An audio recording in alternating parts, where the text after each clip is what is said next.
those? What's that? Or sorry, I wasn't sure. You're good. Never mind.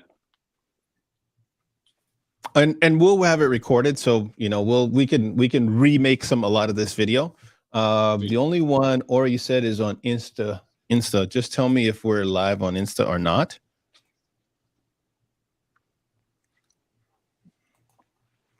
Let me see. I probably got to hit the go live. Okay, so just give me a second. Create live video.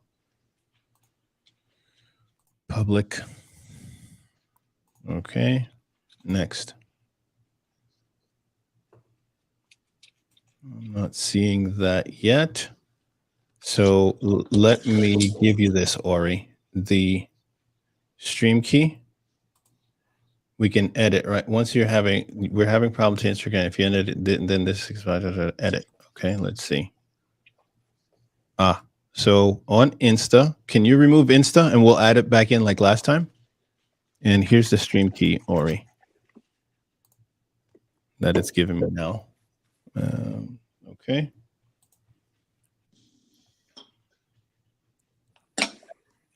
Oh, crap. Let's delete comment. That should not be there. That should be private chat. That was in the wrong spot.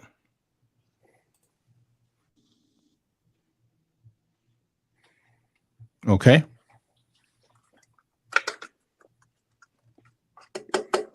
And let me know when you've got that in there. And I'll check Insta again.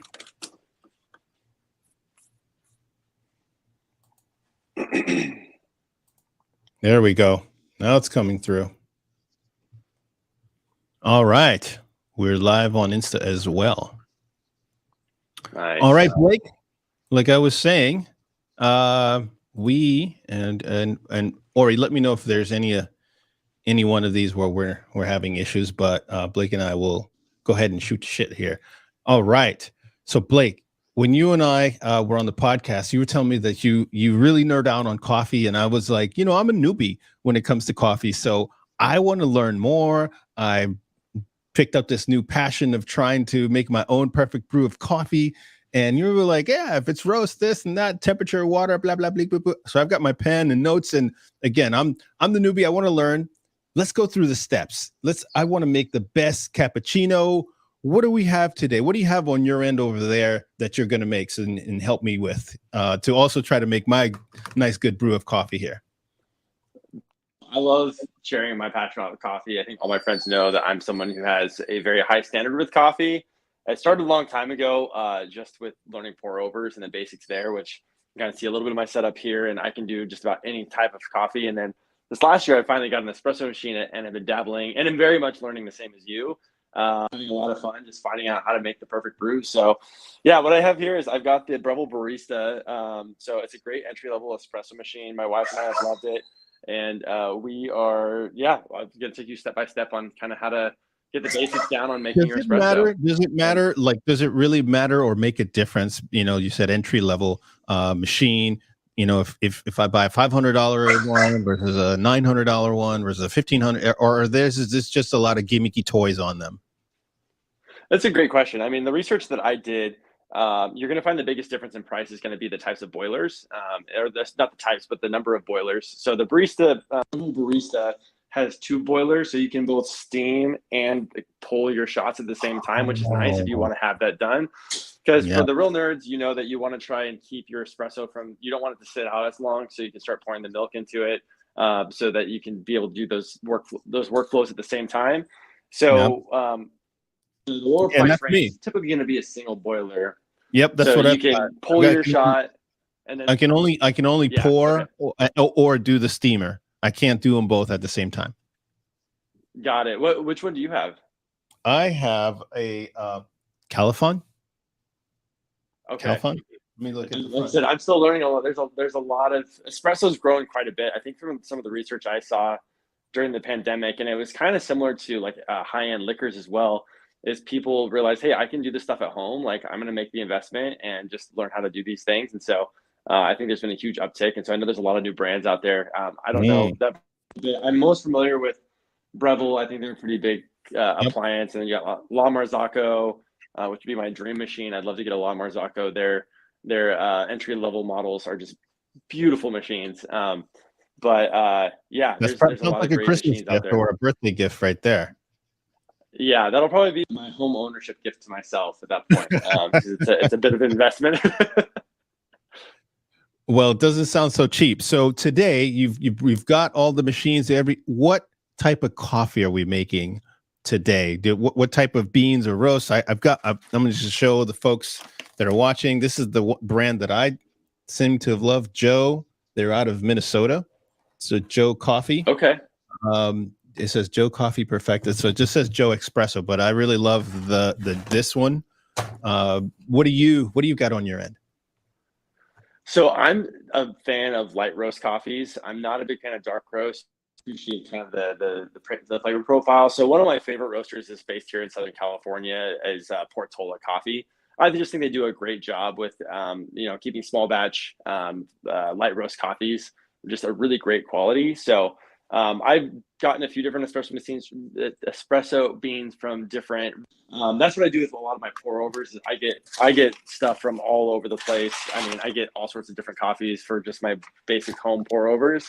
Yeah. But for espresso, I've really just stuck to Portola, and they have an incognito espresso bean that I really love. So my wife and I just buy a 5-pound bag and just throw it in the freezer and take out what we need. So I was gonna ask you that question. So let's say I got a big bag of it because I love it so much. Can it stay out for so long? Does it have a shelf life? Does it go bad, rancid? What's the story behind how long I should leave this out and put in the freezer? That is a great question, and one of the biggest things whenever my friends talk about their coffee, I'm like, how long have you? Coffee has an expiration date, and you definitely want to use it before then because you'll notice a big difference. And that's even one thing with espresso is there's so many different components about pulling a shot and extracting a great shot, and the age of the coffee bean actually makes a huge difference. So okay, if you have an expiration date on the bag of coffee, that's a good sign.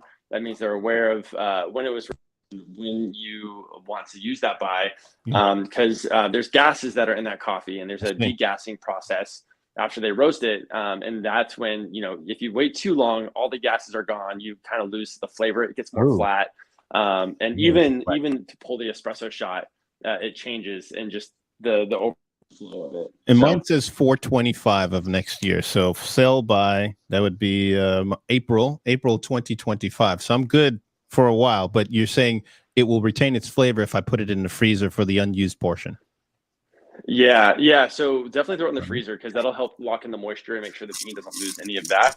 That's a great hack if you want to buy stuff in bulk.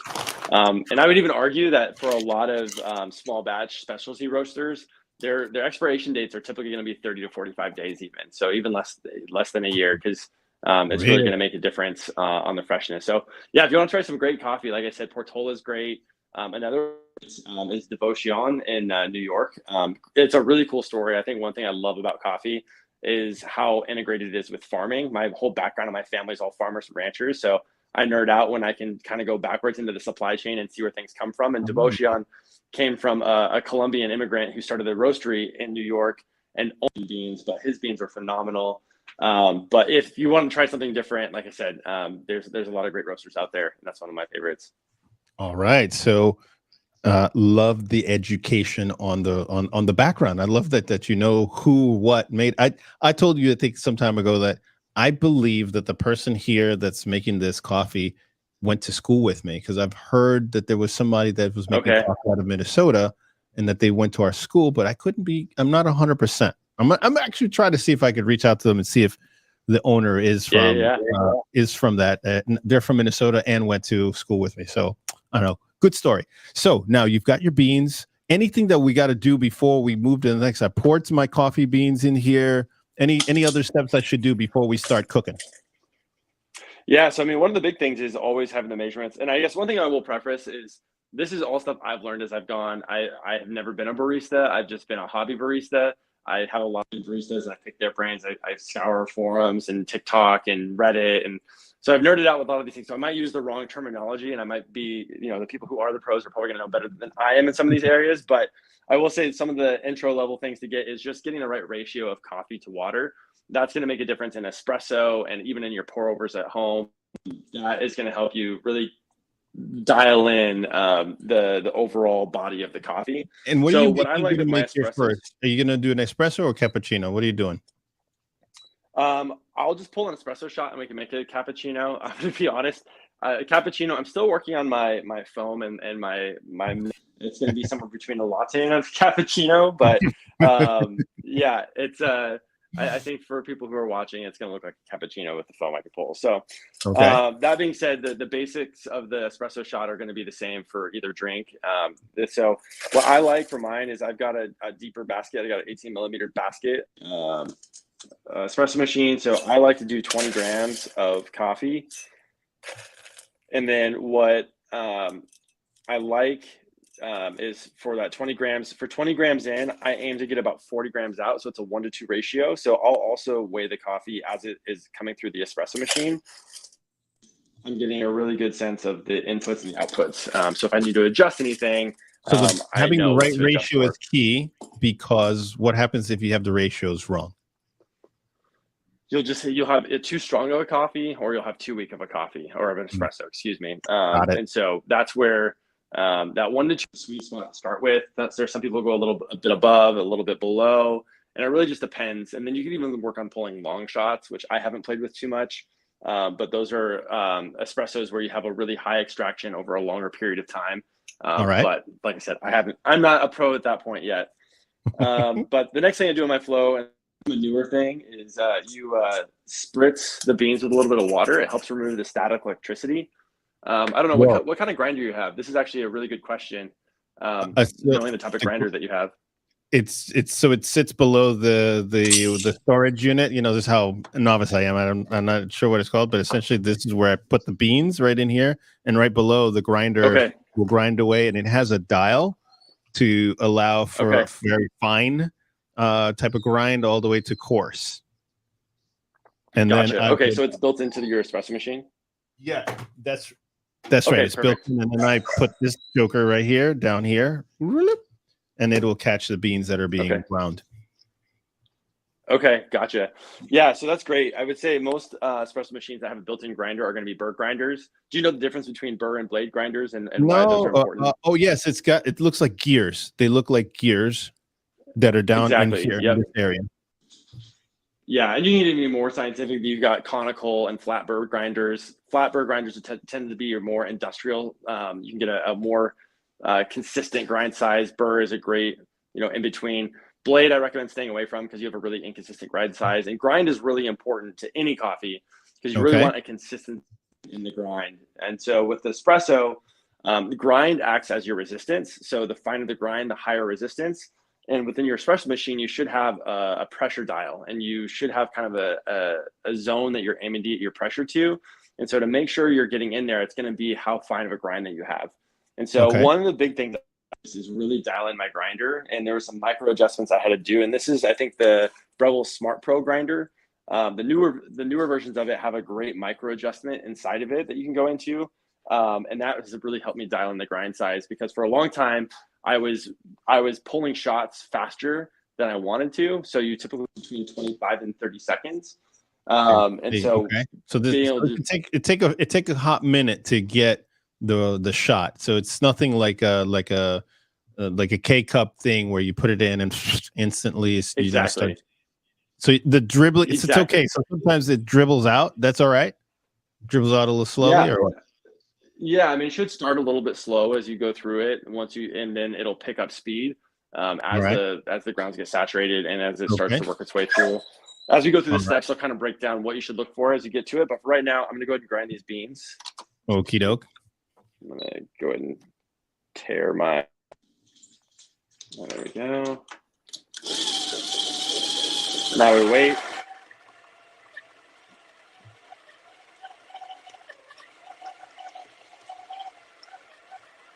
So some of the other tools that are helpful as you're prepping your, it'll become a puck once you pull your espresso shot. But there's a few great tools that really help. One is the scale, and that's just going to make sure that you're getting the right amount of espresso. Like I said, I'm not a pro here. I forget what's called this thing, but it's a little ring that you can put on top of your. Totally drawing a blank on what to call this now. like I said, this is A little where handle I can catcher or something. exactly, yeah. So you got this little thing, which is called What is the that? WDT tool. I forget what WDT stands for. Like I said, I'm really on my A game this morning. I haven't had enough coffee. But this helps break up the grounds. Yeah. So with this, it really helps make sure that you don't have any clumps of coffee grounds. So as it comes to your grinder, you can get clumps building up. And what happens is as the water's working through that clump, it can go around it and you get something called channeling. So you get a really inconsistent job with that. So this Right. WDD tool is like, you can get it on Amazon for like $10, highly worth the investment because it really makes a big difference. I've noticed So when I you're like don't use it, when I do use it. aerating the coffee grounds that came down. Yeah. Let's see. It's less on aerating. It's more about breaking up the clumps in the coffee. So you kind of see, kind of hard to see probably on this camera, but as the coffee came out of the grinder, there were some bigger clumps. It just helps break it up a little bit. All right. And then from here, see, I never knew about that extra step that you're just doing. I just let it grind and then I hauled ass and took this joker right here and put it on the other side to let it drip. Yeah, no. So the next step that's really important is also making sure you have a flat surface for your for the coffee to come across. So that's what this tool is. It's just a weighted. I don't know what. It helps like a plunger, flatten everything out a little bit. Of those.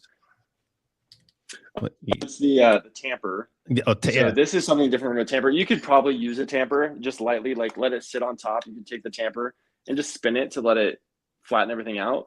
But then with a tamper, you want to put about a good downward pressure on it.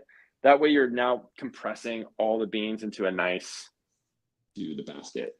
So this thing that this is sitting in is called the basket. Yeah.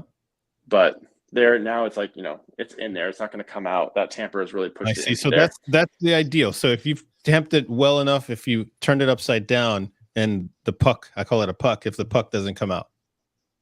Exactly. Just look flat and level. I know sometimes what I'll do is I'll put a little pressure too far to one side and I'll get a little bit of a slant to it. You don't want that. Yes. So I just do that to kind of keep it even. And then some people, I've seen mixed reviews on these, but I put a screen on top. I do think it kind of helps diffuse the water across the top of the puck evenly. So inside there. And then if there are any like grounds in there, I'll just use it. You can get these on Amazon for like a couple of bucks. I think it's from my camera actually. Right. Oh, sorry. I think Poppy hasn't had her coffee yet this morning either. That's my puppy. But anyways, yeah, you can just spray out the remaining stuff. All right. So, but yeah, so from here we're ready to go. Okay. So you've done. There's several steps. So this is nothing like you're doing it. You added some steps that I'd never seen before, but this is all ensuring that you get the best possible brew when you're done at the end of this, right? Yep, exactly. So we're just setting it up, and this is really kind of the standard process to really make sure you have a baseline on getting everything set, because now the more technical pieces step in. So I think, and when we chatted and we connected the first time, you have time, temperature, and pressure are the really things you're focusing on in any type of brewing method. But with espresso, pressure is going to be a bigger part. Pressure is not as important with pour overs.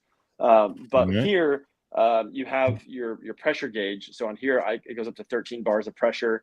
So that's what those boilers are on the inside. They help create the pressure for you to push the water through the espresso or the coffee grounds. So now that we've set this up, I'm going to be tracking this. I want to try and shoot for this to be about 7 bars of pressure. I want to pull this shot in about like 28 to 30 seconds. 5 to 30 can be kind of the better angle or the better goal. If you need a bigger range. And then the other piece is you have the scale. So you've really got to make sure that you have the right output. So back to what I said, we use of coffee in this. We want to have about 40 grams 20 grams of coffee grounds in here and 40 grams of espresso coming out. So before I do that, though, I always like to purge the head a little bit, just in case there's any residuals from the last shot. What a phrase! From there, purge the head. Purge the head. can be a little bit different than hit the head. Right, right. Okay. And then I'll get my little espresso container going. The one thing too that will also make a little bit of a difference is preheating whatever your espresso is going into.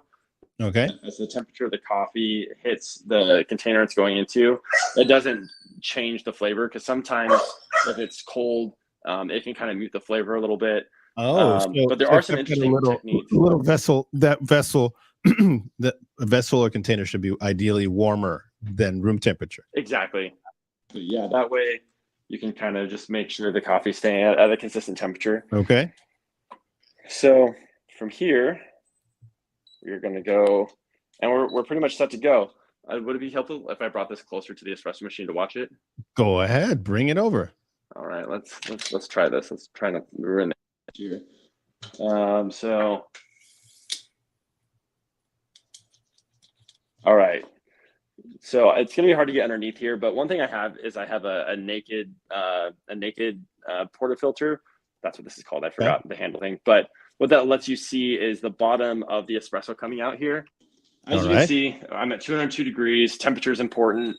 Typically, on yours, the darker. On yours, you get to see the temperature. Mine doesn't have a display on it.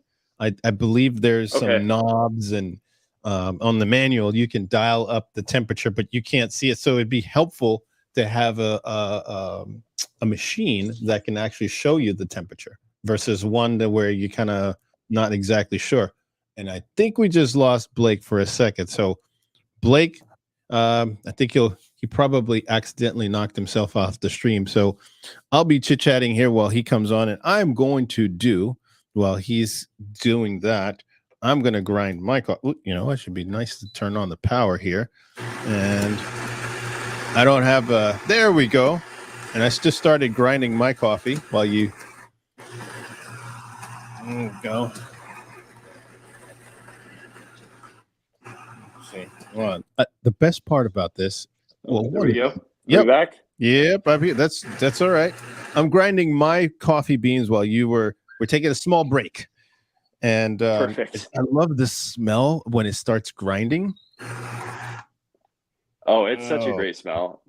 It's where it's part of the morning ritual. Yeah. No, I love walking by my machine, and I was just like, oh, I can't wait to make my cup of coffee, my cappuccino. Well, in this case, it would be an espresso because I didn't bring down any milk with me. All right. So I've got mine here.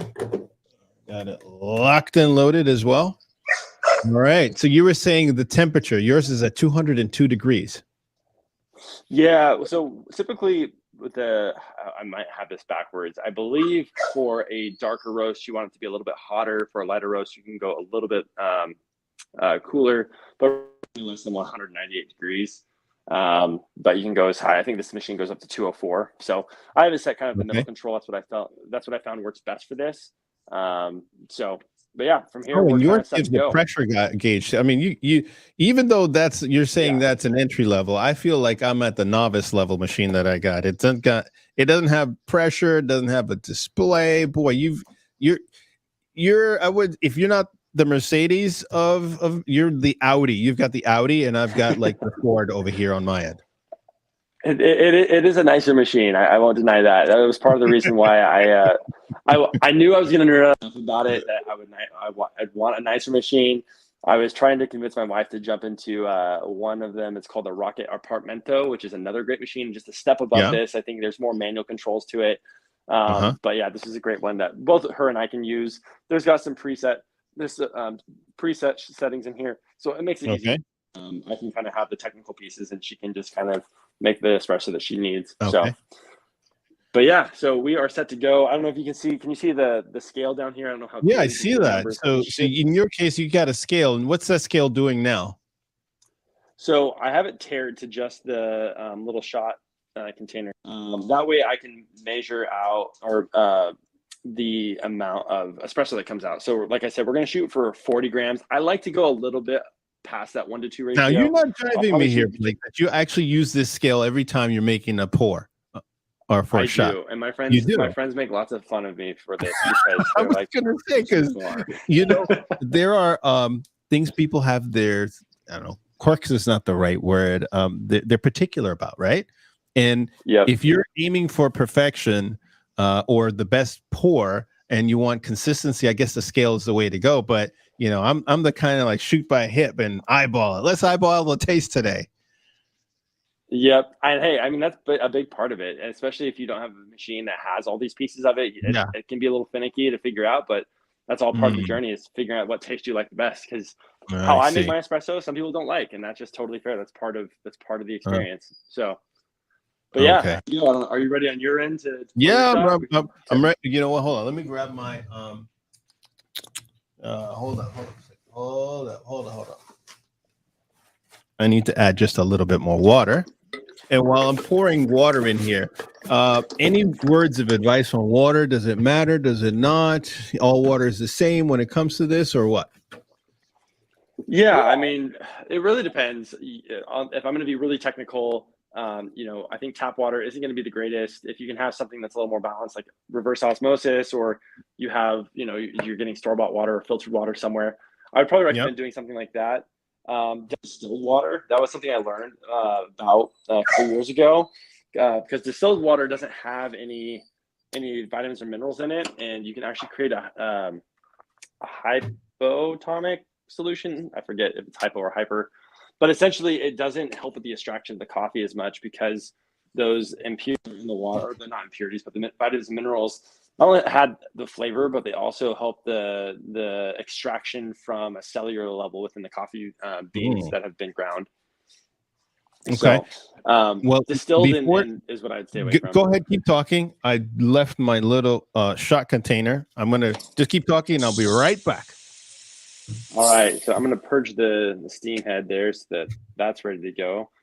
And then from here, I will wait for Rolando, but we got this all tared and ready to go. We are pretty much set. One of the big pieces is just really experimenting to see what sort of ratio you're looking at. Just being able to weigh out your beans is a big part of figuring out what works for your espresso machine. Because if you're doing 18 grams to 22 grams worth of coffee, that 4 gram difference can really change what the extraction time looks like, and the body of the coffee and all those pieces. So, these scales can be pretty cheap on Amazon, but I highly recommend grabbing one if you can. All right, I've got my container to hold the coffee coming out, so I'm ready to. This is going to be the look into the camera as I. All right. Ready. Well, we're ready to go then. So yeah, ready to go. I run mine on manual. I can program it, but I'm just gonna go get this going. So that because you're weighing it. I see. So that way I can stop it right on when I need it to. Right now it's pre-wetting the ground. It's just starting to come through right now. Yeah, and we're starting to see this go up. I can already tell this shot's pulling faster than I want. I'm just above 5 bars, so I'm well below what I'm looking for in pressure. I'm already at 44 grams, 24 seconds. This is a shot I would probably, I don't know, we'll taste it and see, but it pulled faster. It was not at pressure. So it's probably either under extracted or, my beans are getting a little stale. So we were traveling last week. Okay, I see. There's a good chance that could. But either way, you can kind of see in here, there's a nice crema on top. So that layer of light brown. So that's what you call that. It's called crema. The foam. The foam is called crema. Yeah. Yep. I have a clear shot glass. That would have been nice to use. Let me go grab that real quick because that'll probably help people see what we're talking about. But the crema is really important. If you don't get a crema, it's usually an indication that your beans are either stale or your grind size is too coarse, so you're not getting everything. But that crema, whenever you pour latte art, that's what sits on top of the milk. So you pour the milk through the crema with it, and so that's what it kind of gives you that brown surface. Okay. And you don't just see the white of the milk, but yeah, you can kind of see that a little bit better in here. I'll give this a try and see. Like I said, it's probably because my beans are a little stale, but Hmm. It's actually not bad. So Okay. Now, I feel like it's pretty well you just balanced. drink it straight? Nothing else? You don't add anything to your shot? In this case, I'm trying to see like why it was off, and if this can kind of give me an indication of what might have went wrong. If it's a little sweet, if it what you're looking for is that it's well balanced. It's sweet. There's a little bit of Okay. acidity in there. It's got a fuller body to it, and you can start picking up some different flavor notes. I'm Okay. not going to claim to be a professional on claiming a lot of these flavor notes. A buddy of mine who's an amateur chef, and he can taste everything from a hint of lavender to honeysuckle. He's going to. I'm not that person, but I can say this is actually pretty well balanced, even though it was off a little bit. It might be a little more on the bitter side, meaning Uh-huh. that either, like I said, the coffee is a little stale. If the coffee isn't stale and it's a fresher bag and I'm getting this bitter notes, it means I over extracted it. If you extract it, it's typically going to be a lighter bodied. It might be almost like salty and doesn't really have, it just doesn't feel like there's enough there for you to taste. So it's a little bit bitter, but overall it's pretty good. So that bitterness should always be there. So if I'm having mine, I've never been a coffee person, but a little bit of bitterness is kind of what you're aiming for, but not too much.